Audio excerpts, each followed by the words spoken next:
His host was the president, and it was an occasion of pageantry and splendor.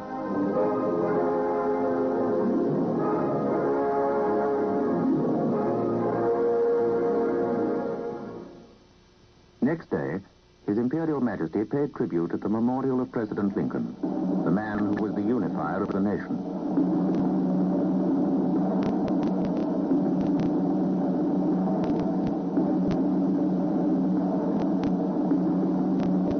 In the light of later events, the ceremony was of great significance, for Lincoln, like Kennedy, died by an assassin's gun. Lincoln, like Kennedy, struggled for the equality of all people, regardless of color and creed. The words of the Gettysburg Address take on an even greater meaning today. We here highly resolve that the dead shall not have died in vain, and that, under God, we shall have a new birth of freedom.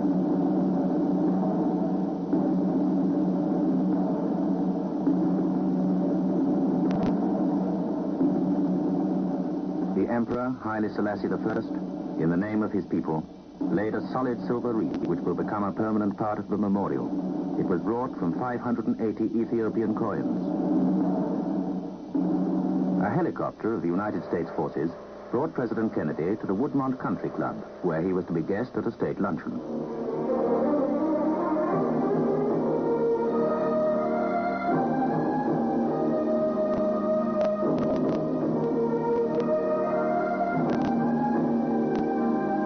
Already a warm friendship had sprung up between the two heads of state.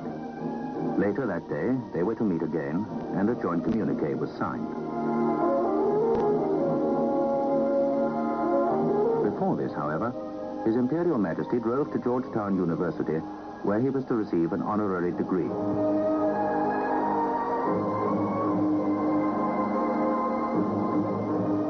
He was met by the president of the university, the Very Reverend Edward B. Bunn. Georgetown is the alma mater of all Catholic colleges in the United States. His Imperial Majesty received a doctorate in humane letters, honoris causa, as a king not alone by right of blood and succession, but by the title of his own merit and dedication. As an emperor, not by the resting force of armed conflict and conquest, but in the gentle victory of love and solicitude for his people.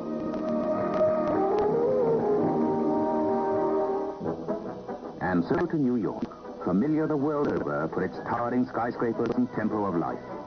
New York must easily be the busiest place in the world.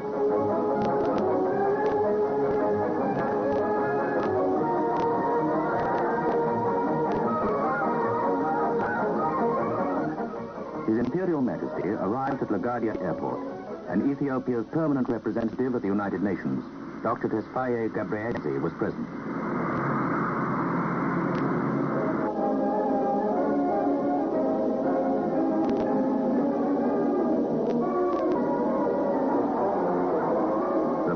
Honorable Robert F. Wagner and Mr. Ardley Stevenson welcomed the Emperor in the name of the city.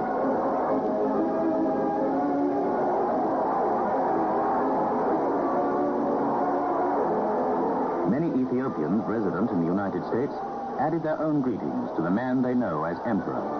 And what a reception the city of New York gave him.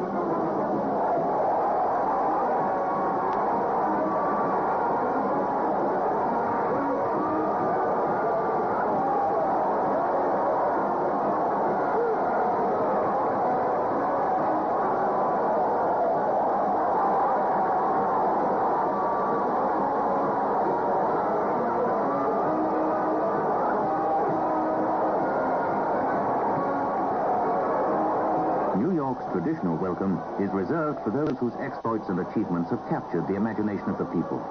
The name of Haile Selassie I has been a legend for nearly 30 years, ever since those far-off days of fascist invasion and his dignified appeal to the League of Nations. Now, to admiration of his courage, has been added the love and respect, which comes to those who toil hard in the service of others and in the cause of peace. It was a hero's welcome. All the way down Broadway, from the Battery to the Civic Hall, they cheered him. And when he left his car to walk amongst them, enthusiasm knew no bounds.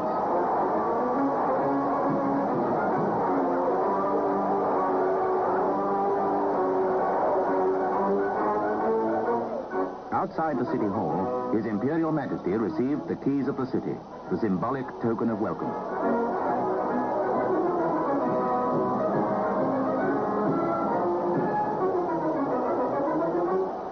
Soon was to follow the most important occasion of the whole visit to America. His Imperial Majesty's address to the General Assembly of the United Nations. He was received by Mr. U Thant. Ethiopia is one of the founder members of UNO. Miniature replicas of the obelisks of Axum were presented by His Imperial Majesty to Mr. U Thant as a decoration for the headquarters and as a symbol of Ethiopia's ever-readiness to share all that she has with the world community of nations.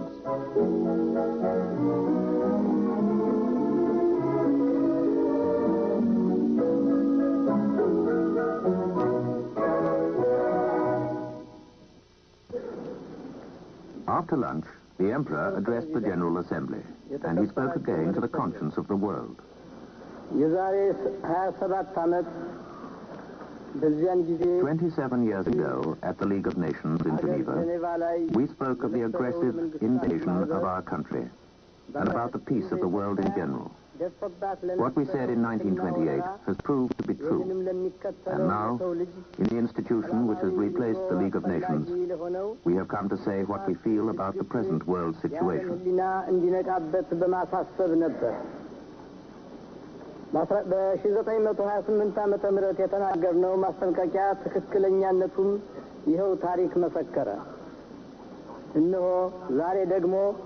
የዚያ በሚያሳፍር አኳኋን የፈረሰው የመንግስታት ማህበር ወራሽ በሆነው የዓለም ድርጅት ፊት ቃላችንን ለማሰማት ቆመናል። ይህ ያውኑ የዓለም ድርጅት እኛ ጀኔቫ ላይ The principle that we stood for then was collective security, and we still maintain the same principle today. We believe that peace can only be obtained when the rights of all nations, whether big or small, are respected. The United Nations, by maintaining the collective security principle, has been working to settle differences by peaceful means rather than by force.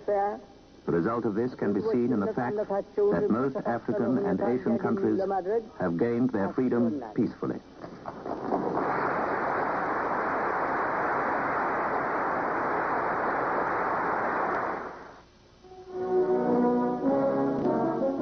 Too soon, the time came to leave the United States and to fly on northwards to Canada.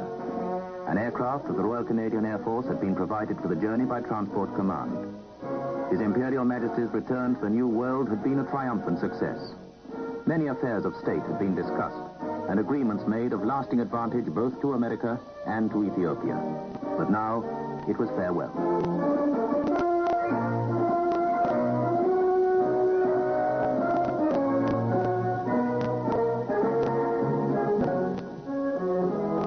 The Emperor's immediate destination was Ottawa, the seat of government and the capital of Canada since 1858.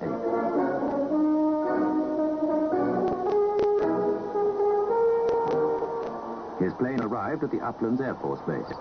His Imperial Majesty is no stranger to Canada, and he was greeted by His Excellency the Governor